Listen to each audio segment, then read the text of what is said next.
Rien ne va plus dans la majorité. Les Verts en veulent à Ségolène Royal qui a baissé la garde sur l'écotaxe. Les frondeurs sont pas contents contre Valls et Hollande. Et le parti radical de gauche, lui, pose un ultimatum. Et l'homme qui pose l'ultimatum, il est dans les studios ce matin, c'est M. Jean-Michel Bailey, le président du parti des radicaux de gauche.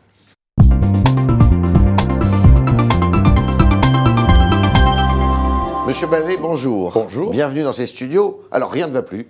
Rien ne va plus. Les Verts ne sont pas contents, les frondeurs ne sont pas contents. Et maintenant, les radicaux de gauche, qu'on pensait les plus fidèles alliés de Valls, ne sont pas contents non plus. C'est vrai. Nous sommes, nous radicaux, loyaux et fidèles. Vous êtes loyaux et fidèles. Mais ça ne veut pas dire que nous devions être traités n'importe comment. D'accord. Et nous avons des choses à dire. Hein. Vous êtes traités n'importe comment. En tout cas, nous ne sommes pas satisfaits de la situation actuelle. Vous pourriez sortir de la majorité dès vendredi. Vous avez posé un ultimatum, vous-même. Ultimatum, ce ne sont pas des mots que j'aime, mais nous sommes en discussion, depuis hier soir d'ailleurs, en négociation. Oui. Nous verrons si nous aboutissons ou pas, mais nous avons un certain nombre d'exigences, et sur la forme et sur le fond. Alors on va y venir, mais si vous n'aboutissez pas, est-ce que vous pourriez sortir de la majorité? Le comité directeur du parti est réuni vendredi soir. Et c'est là que les choses, à 18h30, et c'est là où les choses se décideront. Moi, je ferai fidèlement le rapport de ce qui a été discuté, des propositions qui nous sont faites, je dirai ce qu'il en est, je m'engagerai bien naturellement parce que je suis le président, et à ce moment-là, c'est le comité directeur du PRG qui tranchera. Vous avez été reçu à dîner hier par M. Valls, à Matignon. Qu'est-ce que vous avez demandé? Qu'est-ce qu'il vous a dit? J'ai demandé que les radicaux soient mieux intégrés dans le processus qui amène aux décisions politiques, dans la mesure où aujourd'hui, ces décisions sont prises par le Premier ministre et le Parti socialiste, et nous les découvrons parfois dans la presse, y compris dans le Figaro. Alors, ça pour vous être bien informé, mais nous, avec beaucoup de courage, il en faut par les temps qui courent, de loyauté, de détermination, nous défendons ces décisions, même quand elles sont impopulaires, et elles le sont malheureusement souvent. Ce que nous souhaitons, c'est trouver une solution pour que nous soyons, a priori, partie prenante de ces décisions. Je crois que là-dessus, nous avons hier soir avancé. Vous avez avancé hier soir là-dessus? Sur ce sujet, alors, il y a trois sujets sur lesquels vous êtes vraiment... Alors, le premier sujet, c'est la réforme territoriale. Est-ce que vous avez été entendu? Vous ne voulez pas que les départements, notamment dans les zones rurales, disparaissent? C'est une condition sine qua non, nous en avons dit les raisons d'ailleurs. La ruralité ne peut pas être méprisée à ce point. C'était d'ailleurs déjà le débat que nous avions eu lors de la formation du dernier gouvernement de Manuel Valls. Des engagements avaient été pris. Le bruit a couru qu'il n'y aurait que 13 à 15 départements ruraux. C'est inacceptable de briser la proximité. Nous considérons que plus de la moitié des départements français sont ruraux. Grosso modo 50. Oui, un peu plus même. Nous l'avons invoqué hier soir. Les discussions sont ouvertes.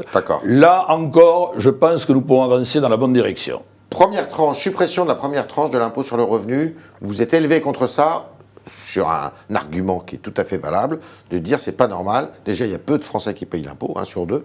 Ça en ferait encore moins.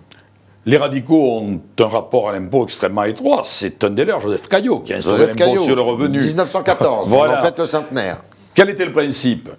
Chacun contribue en fonction de ses capacités respectives. Moi, je trouve qu'à partir du moment où 50% des Français paient l'impôt, et lourdement pour beaucoup d'entre eux, et 50% n'en paient pas du tout, nous ne sommes pas dans la justice fiscale. Il faut que, d'entrée de jeu, sauf vraiment pour ceux qui sont en très grande difficulté, il y ait, même si c'est symbolique, je dis même si c'est symbolique, 1%. Une tranche très légère qui montre que tout le monde contribue. C'est normal quant à la répartition de l'effort et c'est équitable par rapport à la préhension qu'en ont les Français. Vous avez été entendu là-dessus hier? Là-dessus, nous sommes encore en discussion qui n'ont pas beaucoup avancé. Alors dites-moi, si ça, vous n'êtes pas entendu sur ce sujet-là, vous ne pouvez pas voter le budget 2015, le projet de budget 2015?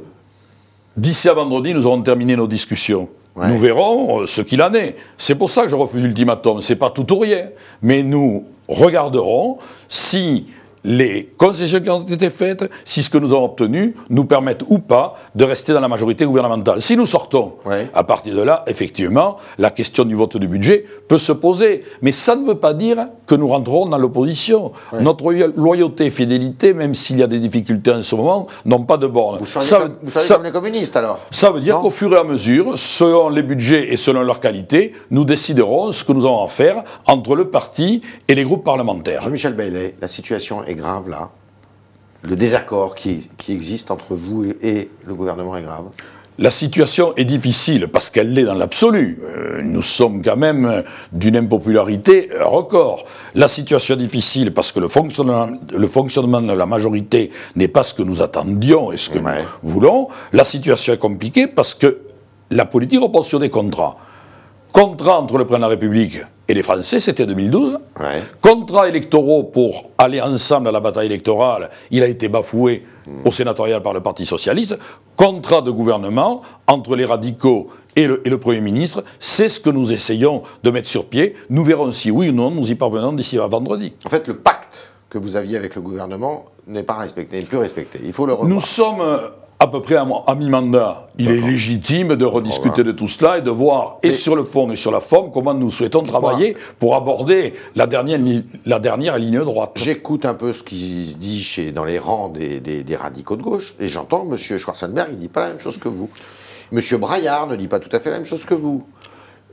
M. Schwarzenberg devrait se souvenir que c'est le parti qui a obtenu son investiture, que c'est moi-même qui ai créé les conditions difficiles. Hein. Il n'avait pas que des amis. Pour le mettre président du groupe, il ferait mieux d'être plus solidaire avec son parti que, à certains moments et sur certains propos, nous tirer dans le dos. Mais ça, c'est un autre débat, nous le réglerons en interne. Quant à Thierry Braillard, c'est un excellent secrétaire d'État, il est plutôt content d'être au gouvernement, mais je suis sûr que sa loyauté et sa fidélité au parti ne sont pas contestables. Mais il dit que vous avez du mal, vous avez une digestion lente de votre échec au sénatorial. C'est Braillard qui parle. Je ne retiens. Non, dans votre journal ce matin, c'est anonyme. Alors si c'est Braillard qui l'a dit, je le regrette et ces mots ont certainement dépassé sans passer. Ah, vous espérez ça? Je l'espère parce que je n'ai pas. Schwarzenberg, lui, il a dit que vous aviez subi un choc personnel et qu'il mettait en doute votre cohérence. Il sait ce que c'est, ça lui est arrivé à plusieurs occasions d'être battu, même de déserter sa ville sans se représenter, donc il comprend que ce ne sont pas des moments agréables. Alors vous avez un congrès, le PRG, l'année prochaine, ça va être la nuit des longs couteaux, ce congrès-là, en 2015, non? Il est dans plus d'1 an, le congrès. M. Braillard a dit qu'il aimerait bien se présenter, lui. Hein. Écoutez, le congrès est dans plus d'1 an. D'ailleurs, personnellement, je n'ai pas encore dit ce que je ferai. Vous allez vous présenter? Nous verrons tout cela. Laissons le temps au temps, et chaque chose en son temps, et les choses marcheront bien. D'accord. Donc vous êtes plutôt confiant. Et pour le gouvernement, et pour le congrès. Toujours un optimiste permanent. Je suis sûr, et je le souhaite, que nous y arriverons, mais si nous n'y arrivons pas, les radicaux prendront leurs responsabilités.